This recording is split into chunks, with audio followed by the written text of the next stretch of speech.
il fait chaud, clairement, c'est plus agréable d'aller bouger à l'extérieur. Hein. On recule il y a quelques mois où il faisait froid, moins 30. Souvent, c'est un frein à aller bouger parce que là, il faut mettre notre sucre, nos mitaines, notre manteau. C'est un peu tannant, mais là, ce temps-ci de l'année, bingo, on embarque dans nos chaussures, on s'en va marcher, on profite de la montagne, on va faire du vélo, peut-être du jogging. Mais pour les personnes vivant avec un diagnostic de diabète de type 2, des fois, ils ont plus peur que d'autres choses. Et pourquoi? C'est la crainte de faire une hypoglycémie. Donc, aujourd'hui, je te donne quelques trucs et astuces pour diminuer tes craintes de faire une hypo durant une activité physique et ainsi développer un mode de vie actif qui a un lien et un pouvoir incommensurable sur l'évolution de ta maladie. Donc, c'est un départ.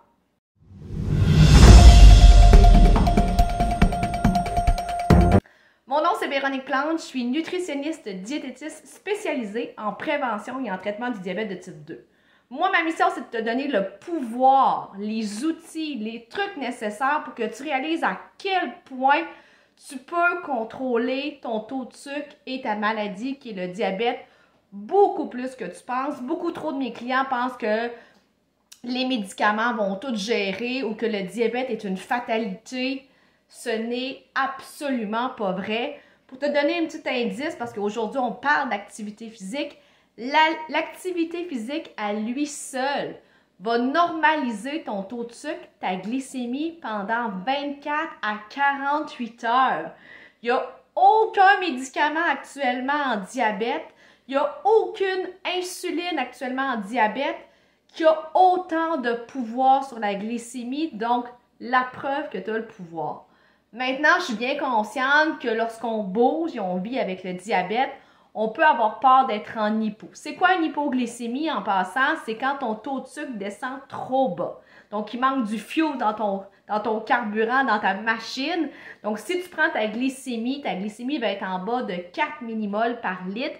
Et c'est là que souvent les gens vont sentir des drôles de symptômes. Ah, je suis fatiguée, j'ai mal à la tête, je suis étourdie, j'ai des palpitations, j'ai une vision trouble. On s'entend que d'avoir ces symptômes-là sur un vélo ou lorsqu'on fait du hiking ou sur un plan d'eau, c'est pas très sécuritaire et ça peut faire peur.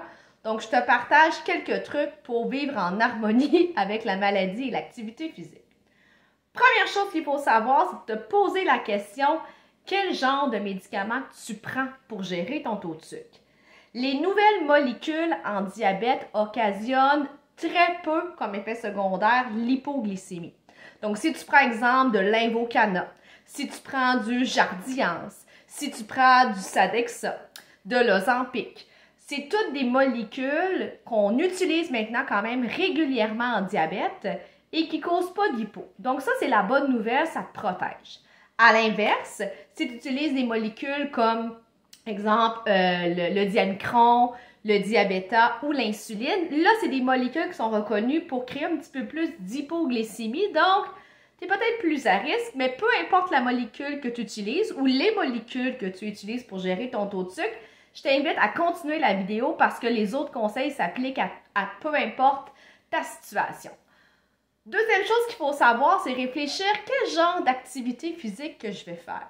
Donc, si mon activité physique est de faible intensité, exemple, je vais marcher, je vais faire un tour de quartier, bien, les risques de faire une hypo sont beaucoup moins grands que si tu t'apprêtes à aller faire une randonnée de vélo de 100 km. Donc, l'intensité de l'activité physique va avoir un rôle à jouer. Donc, plus l'activité physique est intense, plus tu risques de faire une hypoglycémie et c'est là que ça devient hyper important d'avoir avec toi, oui, de l'eau, mais également des collations nutritives et aussi des boissons pour sportifs, comme exemple le Gatorade. Par rapport aux collations, si tu n'as aucune idée de quoi que je te parle, je te laisse dans le descriptif et juste ici en haut une vidéo que j'ai faite sur les collations nutritives en diabète de type 2. Donc, l'intensité est importante à se garder en tête. L'autre chose aussi, c'est la durée. Donc, je peux faire un exercice de pas long, exemple de 30-45 minutes, Mais si mon activité physique est très intense, donc exemple, je fais du CrossFit, je fais de l'haltérophilie, je fais une séance de spinning, ben là, ça va demander beaucoup plus d'énergie à mon corps. Donc, mon taux de sucre risque de descendre beaucoup plus rapidement. Donc, dans ces cas-là aussi, je te recommande de prendre une boisson pour sportif.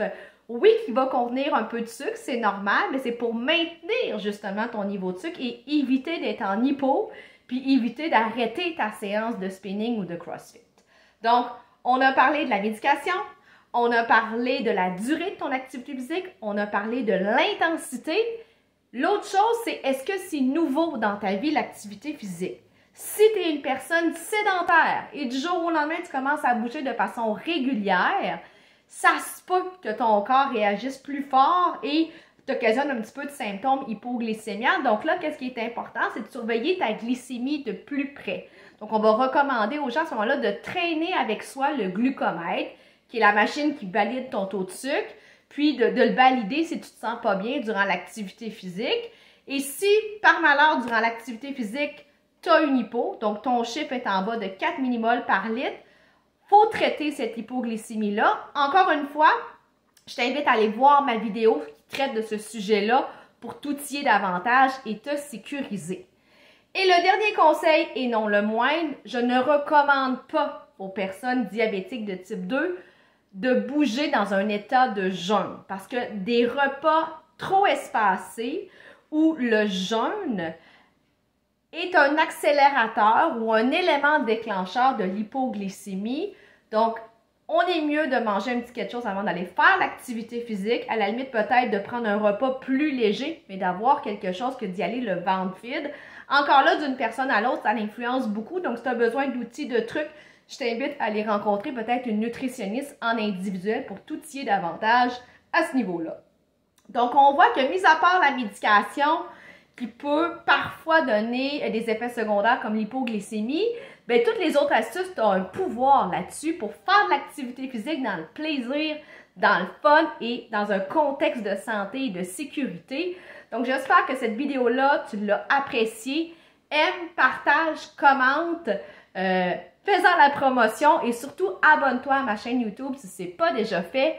Nous, on se voit à tous les mardis pour avoir une santé au top. Donc, bonne journée à toi, puis bonne séance sportive. Bye!